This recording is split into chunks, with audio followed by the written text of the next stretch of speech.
Welcome to Real Health with me, Karl Henry. Folks, is there a problem with over-tracking our nutrition? What is the... Welcome to Real Health with me, Karl Henry. Folks, is there a problem with over-tracking our nutrition? Why is the internet suddenly obsessed by protein? And what are the green and red flags to look out for when it comes to online advice with regards to food and nutrition? Well, registered dietitian Sophie Pratt is back with us, and she joins me in studio today to dispel all the food myths that are there. Sophie, welcome back. How's it going? Not too bad, Karl. How's yourself? Great to have you back on. These apps are always rocking in terms of listeners. Our listeners love your episodes because they're factual. No nonsense. No nonsense. I hope so, anyway. Yeah, but like, there's no nonsense. There's no fluff. It's very just straightforward advice that works. 100%. You're busy in clinic? Yeah, absolutely flying. Absolutely flying. There's never a dull moment. What are you seeing in the last couple of months? What are people coming in with? Is there anything that stands out? Yeah, there's a few that stand out. Gastro issues, huge problems at the moment. Bloating, kind of pain, I suppose IBS, those kind of things. And then obviously we have the weight management is another popular one. High cholesterol, diabetes, all the generic ones, to be honest. Okay. But busy, yeah. Busy is good. Let's start by, we're looking at some of the obsessive things that we're seeing around at the minute. So food weighing and calorie tracking is one that we're seeing time and time again. We see it with our own clients. Let's chat about that a little bit. There is a obsession developing around both of those things, isn't there?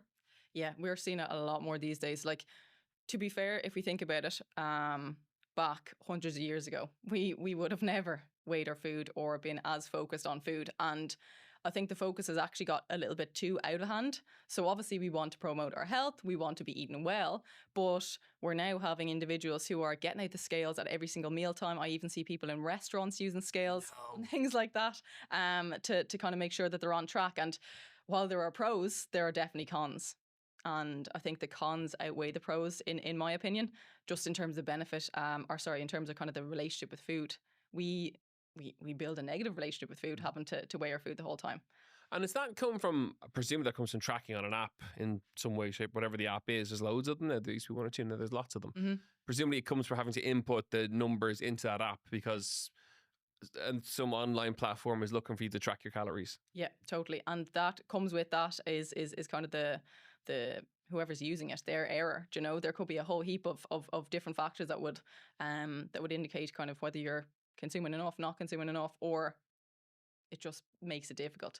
Apps, I see people kind of with coaches, and we don't know whether they have qualifications, who they are, or they generally don't. Let's call a spade a spade. Yeah, that's exactly it. So I think and actually, what they really do, a lot of that content is a white label. People don't get this. It's a white label app. It's pre-built somewhere else by somebody else. Totally. And the non-qualified trainer, coach, food person puts their name on the app and on the content using Kava and sell all the content as their own. Absolutely. And also a problem is that they're they're tracking the calories and they're focusing on the calories primarily. Maybe some are looking at the protein. But aside from that, there's no emphasis placed on the quality of what we're consuming, which is far more important for the most part. So I think that definitely gets us into a tricky situation. We don't want to be consuming low calorie diets or whatever it is, whether we're trying. They tend to be, don't they? Like they promise you, and it's it's all the same formula. And 100%. Yeah. The before and after photographs, the great results. They were looking for 5 men over whatever to do whatever.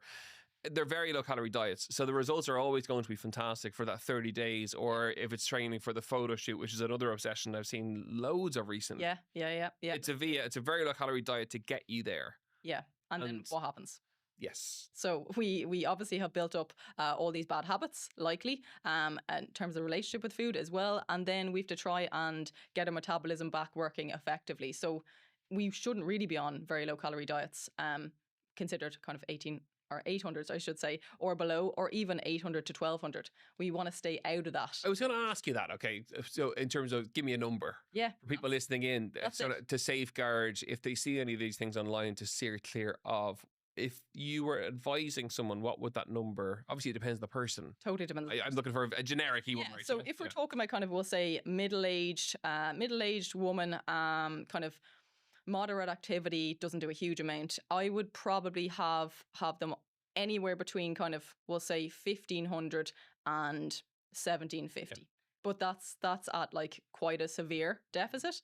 Like, as I said, anything 1,800 or below, medical supervision is advised.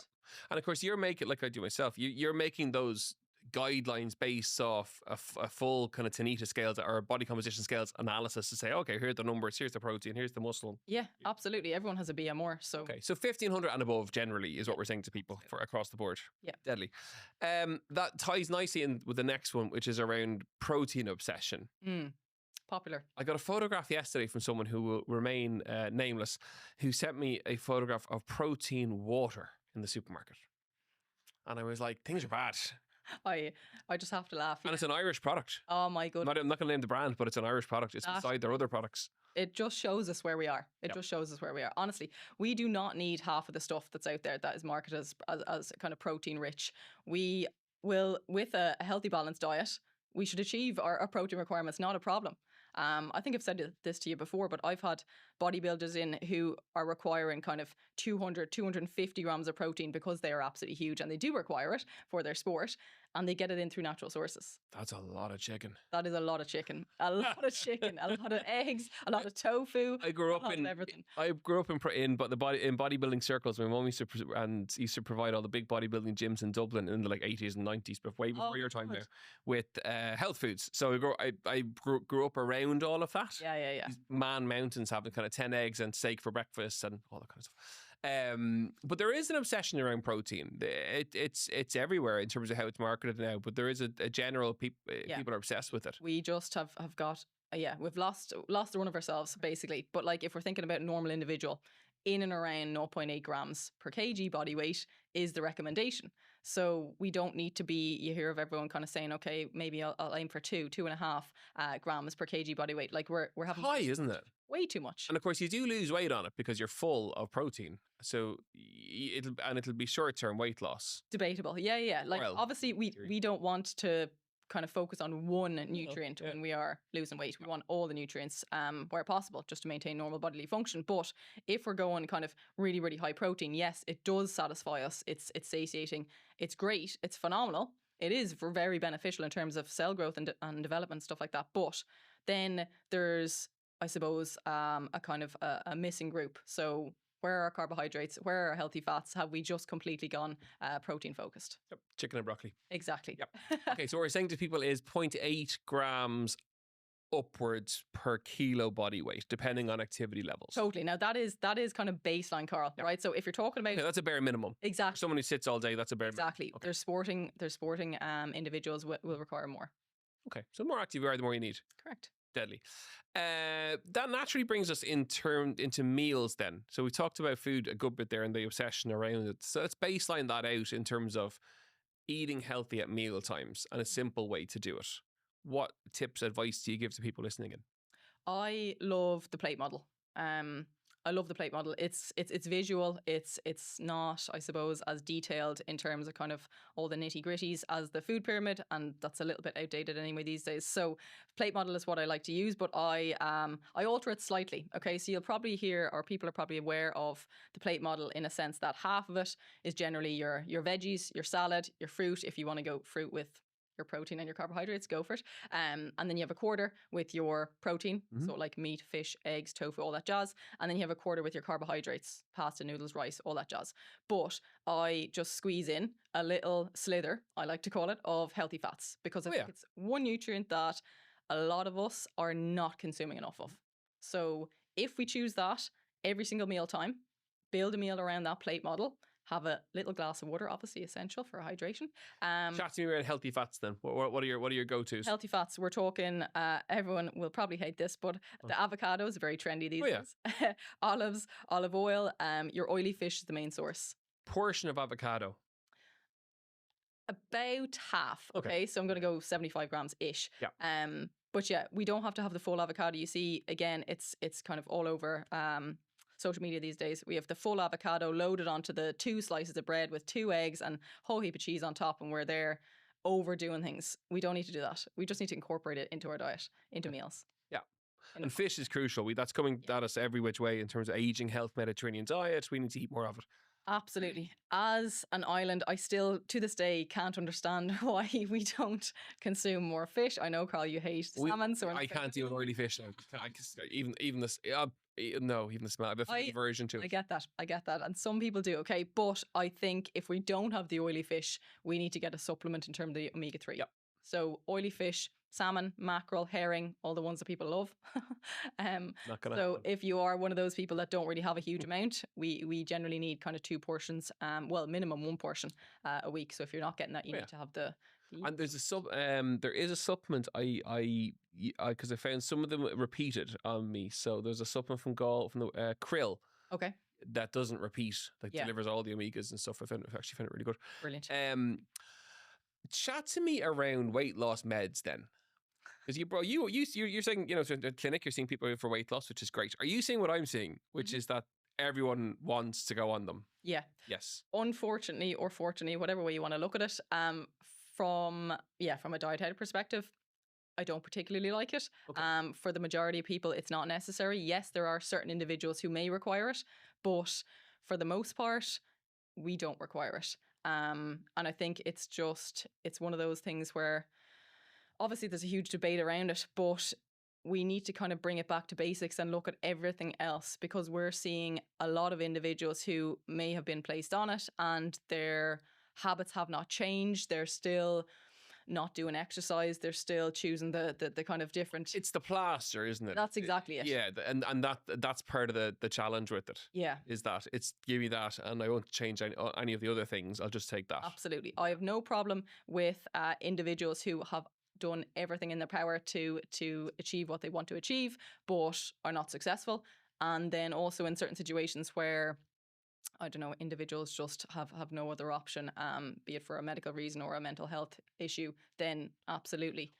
Because that's kind of what they're there for, isn't it? They're there for people. Now, BMI is not something I overly chat about because I don't think it's particularly important. Yeah. But for those who struggle from the disease of severe obesity, that's really where the weight loss medication is advised. Absolutely. Yeah. Fantastic. By a GP. Or by a consultant or by a weight management clinic in one of the hospitals, which says you need to take this because, if you're 20, 30, 40 stone. Yes, completely. Yes. And that ties in with kind of your other chronic diseases. So the likes of your type 2 diabetes, or the likes of kind of hypercholesterolemia, so high cholesterol or something like that. It's a good point, actually. To get that through your GP, you have to present not just with excess weight, an extreme excess weight, but you have to have another life-limiting disease. Exactly, more criteria. So, but the point I was trying to make about that, Karl, is that we don't. If someone came in and they came into me, had been to the GP, high cholesterol or maybe high HbA1c, which is high blood sugars, like the first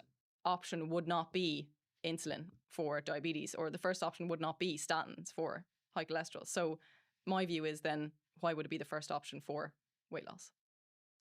How do people react to you when you say that to them? If they come into the clinic and say, give me whatever it is. Mixed reactions, Karl. Mixed reactions. Obviously, if someone's extremely tired, fatigued, fed up, feel that they have given everything to achieving it and not been successful, and then there's the dietitian telling you to do all the usual things that dietitians say, but then you have to kind of bring it back and I suppose re-educate about the pros and the cons of it. And 9 times out of 10, great, they're happy. Absolutely fine. And if they do need additional support to kind of think about it and discuss it a little bit more, because often we jump to conclusions, that can be facilitated. And for people then who want to lose weight without it, what are your go-to recommendations for starting off? We have to look at the basics. Okay, It really does come down to the basics. And I said it to you at the start here before we even started, that I had people yesterday, and they were saying that they had tried absolutely everything, but really when we stopped, chatted, looked at the diet and looked at the types of foods they were consuming, it was quite evident. So we can write it down on a page, have a little look. If there are foods that we feel that are highly processed, high in sugar, high in saturated fat, just try and reduce them. Simple as. Portions, if they're huge, reduce them. If they're not, maybe look at the nutrients, protein, carbohydrates, fat, go back to the plate model.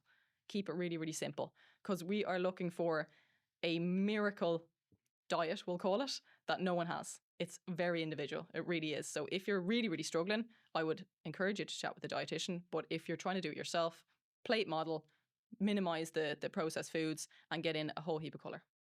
Okay, you mentioned it, not me. Processed foods. Yes.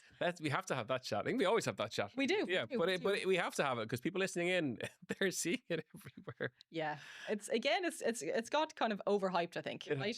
We live in a world where time is scarce, okay? And sometimes the microwavable this or the tinned whatever, it has to happen. And that's absolutely fine. So like there's processed and there's ultra processed, Karl. Processed foods can be classed as kind of those like tinned vegetables, frozen veg, which are absolutely fine. Yeah. But ultra processed usually contain a million ingredients that you never even heard of. So on the ingredients list, it'll be a mile long and you won't have heard of half of them. If possible, keep those to a minimum, but you can use the other ones. 80, you can 20. still have 80-20. Yeah. You can still have them. Absolutely. Yes. And if you're doing your supermarket shop, don't be thrown by what you're seeing, which is a number of people in supermarkets ranting and raving at cameras about the ultra processed this, that, and the others. Balance 80-20. Totally. Yeah. Okay. Hydration. Yes, key. Yes, very important. People forget about it. Yes. Let's chat about it. It's one of those things where it's an effort, but really it's not an effort. So like in terms of the benefits of hydration, obviously we don't want to have headaches. We don't want to feel sluggish. We don't want to, if we're going out for a walk, feel dizzy, whatever it is that we're experiencing. Let's just get the water in. How much water do we need? It is quite, again, independent, but in and around, we'll say 2 to 2.5 litres is the recommendation. But then if you're looking at kind of the BDA, so the British Dietetic Association, they would have a little bit lower. So 1.6 for females and 2 litres for males.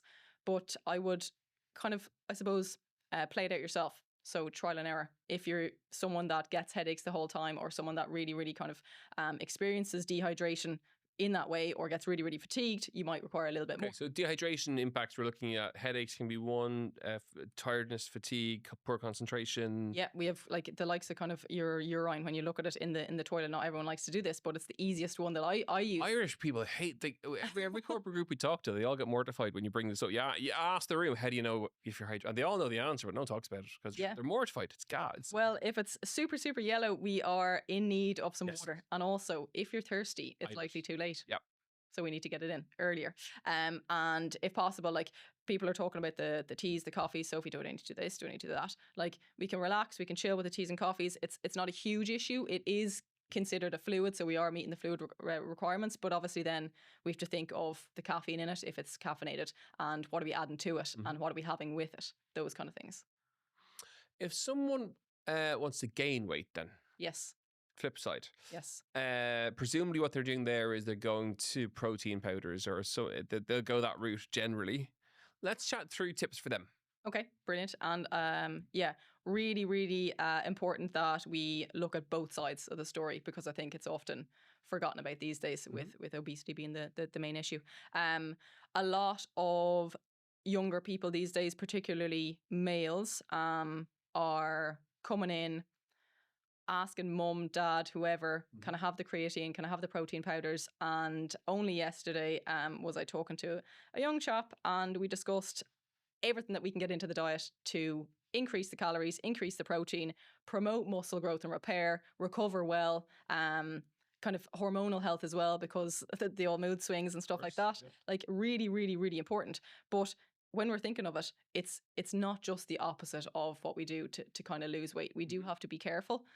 If someone is not used to eating a lot of food, they may have digestive issues. Okay, so they may be excessively full the whole time. And obviously you don't want to push people to consume a lot and feel under pressure in that way. The stomach does expand and contract, doesn't it? It grows. Absolutely. It expands, yeah. Yeah, so I would have had a couple of people actually that, we'll say over a 4-week period, have not been able to consume what we would, I suppose, class as a full meal. And by that 4th week, they're absolutely fine. So we just have to be mindful of the likes of the constipation and things like that, the bowel health as well, a bit of an issue. But the top tips would be kind of your low volume, high calorie foods. So the likes of kind of your oils, your seeds, your seed pastes, nuts, nut butters. Seed pastes? Yeah. What's that now? Like tahini. Have you heard of tahini? Oh yes, yeah. Okay, sorry, what's it? Yeah. So it's just blended up sesame seeds. So is that what that is? Yeah, that's all it is. Yeah. Okay. Brilliant source of calcium, by the way. So if anyone wants calcium, calories, throw in the tahini. But yeah, get the low volume condiments, I'll call them, into the meals. So mix them into the meals and then have your regular eating pattern, but nutrient dense snacks. So we want to be eating every 2 hours at least when we're trying to, I suppose, gain a little bit of weight. Grazing. Exactly. Yeah, okay. And actually, you brought it up there, which I think is interesting. Supplements for teens who play high volumes of sports. Mm-hmm. We get loads of those Instagram questions in terms of, oh, my son wants to have creatine and protein and blah, blah, blah. Yep. Chat me through that then. So food first is I know it's what Totally. you're going to say food first. Yes, Okay. absolutely. Food first, and then we have to look at the individual. Okay, so if they have a healthy, balanced diet, great. Generally, we don't need supplements. If, though, we are very restricted, which some individuals can be, let's look at what area that we're restricted in. So again, go back to the fish. Do we not eat fish? Okay, grand. We'll supplement with fish or with omega-3. What about the calcium? Are we consuming enough calcium? If we're not, then obviously I would advise that we are taking a calcium supplement, because you think about the role of calcium for the bone health of that particular individual. Really important to kind of keep up to speed with that. But the likes of your creatines and your whey protein, all those things, it's not really necessary, Karl. Now I do have some individuals who are like competing in certain sports and things like that, and it is necessary because it just, time efficiency wise and I suppose digestive system wise, things like that, it just suits them better to have that. So at a very high level, exactly, we're saying that can have a benefit. Yes.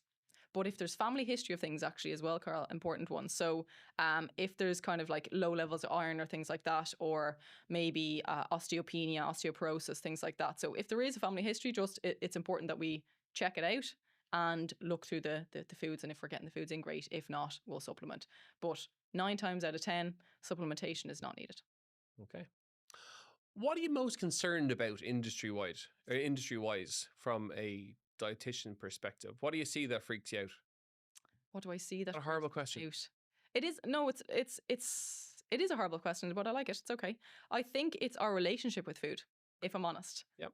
I think working with kids has opened my eyes to what's their life going to be like in the future with regards to food, because their way of eating seems to be a lot different to, and I know, ancient now, but the way I used You're far from ancient, trust me. I'm the elder in the room here now. You're a lot younger than I am. I mean, I think it's just we have got so engrossed in food to, I think it's now having a detrimental effect. So we're focusing too much on food. That's my opinion. Okay, so it's an over awareness of food, on a household setting. Exactly. That has you worried. Yes, about how. So when I was young, it was just served up. Exactly, and we didn't think of it. Didn't really overly think about anything. Yeah, and we're getting little kids in, and like it's not just kids; it's everyone. But it's the kids sitting at the table listening to the conversations that we're having about the food. That's having a problem at the moment as well. So I think that's from my end of things. But obviously, that's just kind of a broad topic. If you're looking at kind of, we'll talk chronic diseases and things like that. It's the generic ones that are still a major issue in terms of diabetes and obesity and things like that. It's cardiovascular disease. It's scary, but that's it. We'll keep going. And of course, weight is the driver, the primary driver. Absolutely. Of all of that. Yep, absolutely. And we are stuck in a world where we're getting more and more sedentary. Yes, we are promoting activity and there are park runs and all this jazz, and it's phenomenal. But it seems to be kind of all or nothing. We're still kind of all or nothing. And once we get the middle ground, I think we'll be in a better place. But at the minute. Well, we're also in a society that won't talk about weight. Unless it's with regards to weight loss medication, where everyone's happy to talk about it. It's really weird. Yeah. It's like it's not taboo if it involves weight loss medication to talk about weight. But it is taboo to talk about it in terms of losing it without medication. That's kind of where we're at now. It's what I see. It's a very, obviously weight is a sensitive topic to a lot of people, but I think it's more, I suppose, and in my view, it should be more kind of our body image that would be more sensitive, if you get me. So like weight as a figure, I discuss it the whole time. I have to discuss it in terms of requirements and things like that. And I would encourage whoever is in clinic to discuss it with me. Yep. And if they're uncomfortable, that's fine. We won't. But we go through, okay, well, what is weight made up of? Do you know, it's just a figure. It's not just a figure. We have to look at everything that it's made up of. So your muscle mass, what you ate yesterday, kind of the bones, everything inside you. That's it. But the conversation around weight, I don't think it's going to change in terms of people being a little bit sensitive about it. It's fascinating. Obviously, we see we are slightly biased. We both have to share the very same opinion about it. But I think it's really interesting in terms of coverage on a media level. All the coverage is with regards to weight loss meds, as opposed to weight loss via eating better, moving more, doing weight, sleeping better. You know, all the boring stuff. Absolutely, we're looking for the quick fix, and we're trying to, I suppose, delve into another world. Fascinating. It's really interesting. If people want to follow you or get in contact with you, we always ask that. Yeah, Instagram, Sophie Pratt _RD would be the best. And then website, www. Always get that one wrong, sophiepratt.ie. Amazing. Thank you for coming in. Always great to catch up, and we'll see you in the future, no doubt. We'll be back for more chats around food. Folks, that is it for the episode of Real Health with me, Karl Henry. As ever, you know where we are, at Karl Henry PT on Instagram, realhealth.independent.ie, and on the Irish Independent website. If you liked what you heard, don't forget to rate and review, and we'll see you next week for more Real Health. Slán go fóill.